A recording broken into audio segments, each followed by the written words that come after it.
All right, last week it was foundations. This week it's framing. I'm on site at Stafford Place, and we're going to talk to Court Earhart today, and he's going to tell us about the structural design as well as the products involved with framing.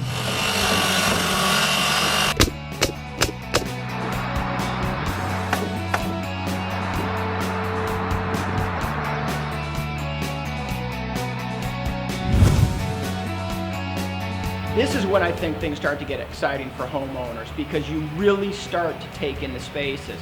When the foundation goes in the ground, you see a big hole.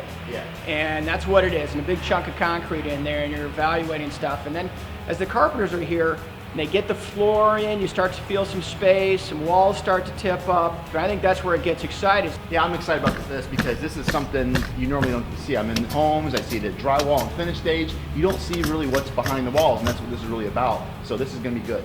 No, and I think that's a critical component about what's going on and why you choose the builders you do, because what is behind the walls is so critical to the quality level of the home. Okay, so tell me about when they actually construct the walls. What goes on there? What happens? That's really an interesting time to see the walls being put together. They're actually laid out flat on the floor deck here. And as you can see, they're laying out the studs. They start hammering them together, and then they actually come back and they put the OSB sheathing on while it's laid down on the ground, because it's the easiest to work. And then they actually, as you can see now, they're putting the Tyvek house wrap on the walls while it's laid down. They're nailing that on so that at the point where they tip up the wall, it saved them a tremendous amount of time and energy rather than trying to put the Tyvek on while the wall is already in place. And the Tyvek is obviously an important component protecting the exterior of the home. So we're standing here in front of the window, and I think this is an interesting area to talk about framing and what occurs. So at this point, as we look at the window, we've got what we call a knee wall, which is a short wall, which is what the window is sitting on. And here it's actually sitting on because of our flashing on the Tyvek paper and the Tyvek tape here, the bendable tape, which is a great flashing product. The side of the window here, we have two shorter studs that sit underneath the header, and then we have a king stud which holds the whole package together and ties it in. And so these shorter studs are holding up the header. And what is a header? A header is, in essence, it's a structural component. Because we have a wider opening in our wall, where typically we're 16-inch on center between studs for our exterior wall, this is a much wider opening. This is about 5 feet wide, and so we've got a structural header here that's holding up, because that is actually holding up our floor joists up above that are sitting on top of the header. And so this is what that structural opening is, and protecting the window and settlement, and that's how it all ties together.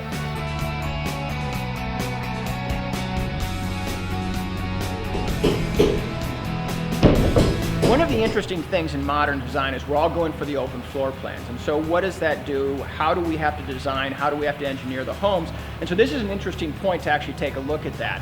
So we're down here below our loft area in the second floor and one of the secondary bedrooms in this house. And we're looking at the floor joists here. And as you can see, the floor joist, there's a single joist and floor joist, and then you have a double floor joist. And why is it done that way? Well, the reason it's done that way is because of the engineered design span. Structurally, we had to build it that way. Another interesting component here is that you're seeing a different type of lumber down here. At the far end here, you're seeing what we call laminated veneer lumber, or LVL in the industry. And basically that is a structurally designed beam that's engineered, that one of the great things that we can do is we can nail right into it because it's wood. And so you can see the ceiling joists are nailed into it, and the metal pieces around it are called joist hangers, and they're holding that and creating that connection. So I noticed the LVL beam here, but you have a steel beam over here. So the reason there's an LVL over there is because that LVL could handle that design load.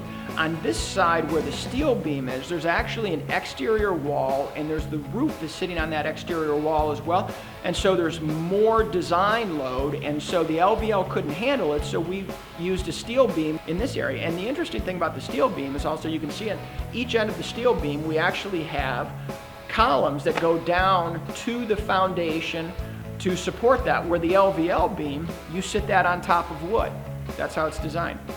Hey, let's talk a little bit further about an exterior wall and the construction componentry of that. Perfect, all right. So this is an interesting opportunity to talk about our exterior walls and insulation and the design thought process behind the exterior walls.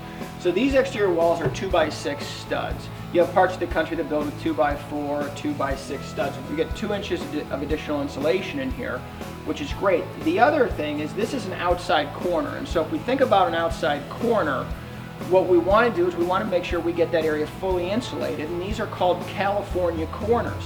And the idea is we've got an outside wall here and an outside wall here, but how do we get the insulation behind this part of the wall while we still need to be able to connect drywall to here and here? And so we actually turn a stud sideways, and it allows us to blow our insulation back into this corner, fully fill this cavity up, and fill this cavity up so that we end up with our 5.5 inches of insulation depth there, which is really important. So another interesting point on advantages of modern construction is we spend a lot of time protecting our homes from fire. And one of the ways that we do that compared to old construction is we do what we call fire blocking. We have fire blocking at the bottom of the walls. This is the first floor, so there's nothing that could come up into the basement. This is solid. And then at the top of the wall, you can see how there's solid 2x4s there. So if a fire was to get into this channel, it couldn't jump up to the second floor or jump up in front of attics. The way houses used to be framed, this is called balloon framing, where they had very long studs. And they would actually tip up 20-foot studs that would go all the way to the roof, and they would come in and they would what we call lead-in floor joists, where they would put a stud, a block on the side of the wall, and actually then put a floor joist on top that would set. But what that would do is that would allow fire to pass through. And you hear about old homes how fire can go from the basement to the attic. In modern construction, that doesn't happen because we literally have fire blocking at top and bottom of every single wall, at the top of the floor joist, and then as it starts up above there. So it's very safe construction now.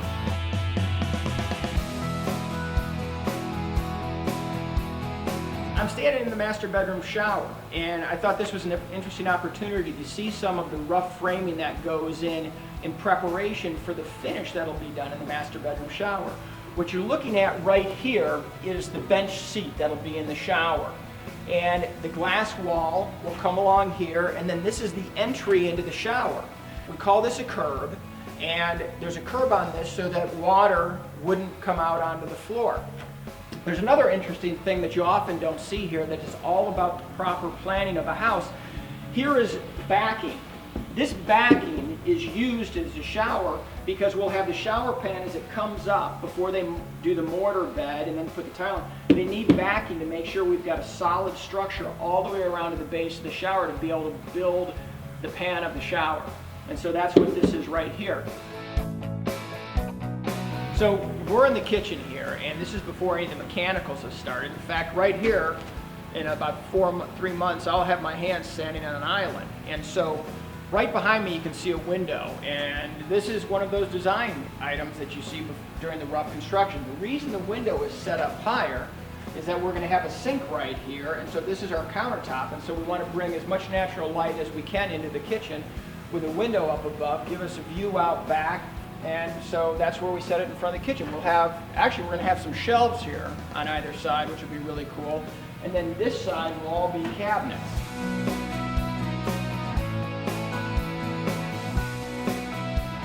So we're on the second floor here, and this is a great opportunity to talk about our structure with the roof rafters, ceiling joists, and how that ties together. And actually, I think this has a very interesting architectural feature here. Right up here, we have our ceiling joists, okay? And then above this is actually our roof, and those are our roof rafters. And you can see the thickness of our roof rafters.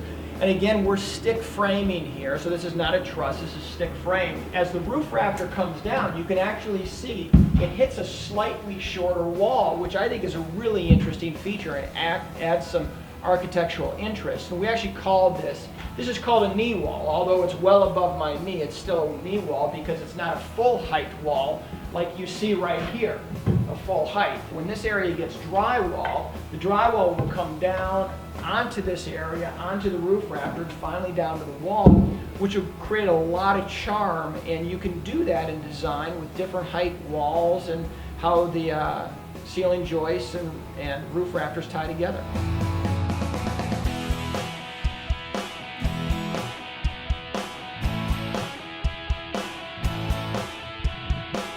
Next week on Behind the Walls, we're going to learn about exteriors and the key components that make up the building envelope.